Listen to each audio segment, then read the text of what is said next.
صلاح عامل فيديو دقيقة بيدعم فيه دولة ما ذكرش اسمها مرة واحدة على مدار الفيديو كله، وده بيوصل بطريقة مش مباشرة ومش مقصودة ان الكيان ده لأي أجنبي مش معترف بيه تحت الاسم ده، ودي كارثة محمد صلاح نفسه مش واخد باله منها. وسيبكوا حتى ان هو بيتكلم مونوتون او ان الكلام بيترص قدام الكاميرا، تعالوا بصوا كده على عين صلاح في الفيديو. العين بتتحرك بانتظام طول مدة الفيديو من الشمال لليمين، وده معناه انه بيقرا من سكريبت موجود قدامه. وده لو مش سكريبت فهو اي وذكاء اصطناعي رسمي، لان سيبك من الاكسنت او النطق بتاعه. ركزوا كده يا جماعه في اول جزء من الفيديو.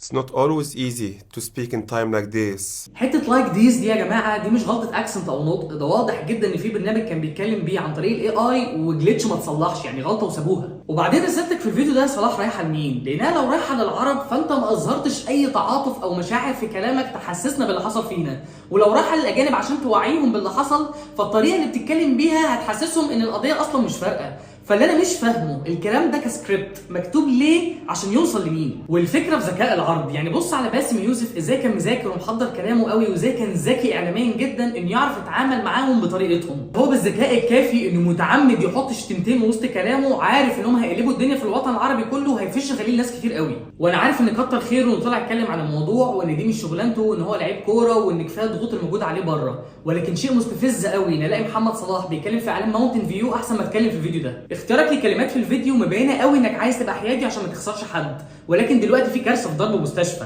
يا تطلع تقلب الدنيا وهيبقى معاك كل الحق يا بلاش. وصلاح ربنا مديله سلطه معنويه رهيبه على مستوى العالم، من الناس بتعشقه ومستنيه بس تسمع منه كلمه. حرام ما تستخدمش ده في انك توقف اللي بيحصل هناك كل يوم. ومين قال ان احنا مستنيين كلام؟ لا، انت تقدر تعمل اكتر من كده بكتير. يعني ممكن مثلا ما ينزلش الماتش اللي جاي ويبان ان هو محتاج ومعترض على كل اللي بيحصل هناك، وهتبقى رساله للعالم كله. ومين عارف، ما هو ممكن اللعيبه تلحقك وتعمل زيك وتغير الوضع كله وتكشفه. الموضوع لو كان قضيه دوله كان ممكن اقول لك ان اللعيبه بجمهورها في العالم كله مش مهتم، لكن انت بتتكلم في قضيه انسانيه. يعني حتى الفيديو التعبان ده شوف كميه اللعيبه والاجانب اللي شافوه بداوا يفهموا القضيه مش طبيعيه ومبهره، ما بالك لو الفيديو صريح اكتر من كده وحقيقي اكتر من كده. ولو انتوا فاكرين تاثيره كلاعب كره قدم ضعيف، تعالوا فكركم كده بدروجبا كابتن منتخب كوتيفوار. كوتيفوار كان فيها حرب اهليه قعدت 9 سنين، كان بيحصل فيها مقابر جماعيه بالالافات. لما منتخب كوتيفوار اتاهل لكاس العالم، دروجبا مسك مايك تعبان طلب فيه ان هم يرموا الاسلحه ويوقفوا اطلاق النار، وده كان السبب الوحيد اللي خلى كوتيفوار تنهي الحرب الاهليه تماما.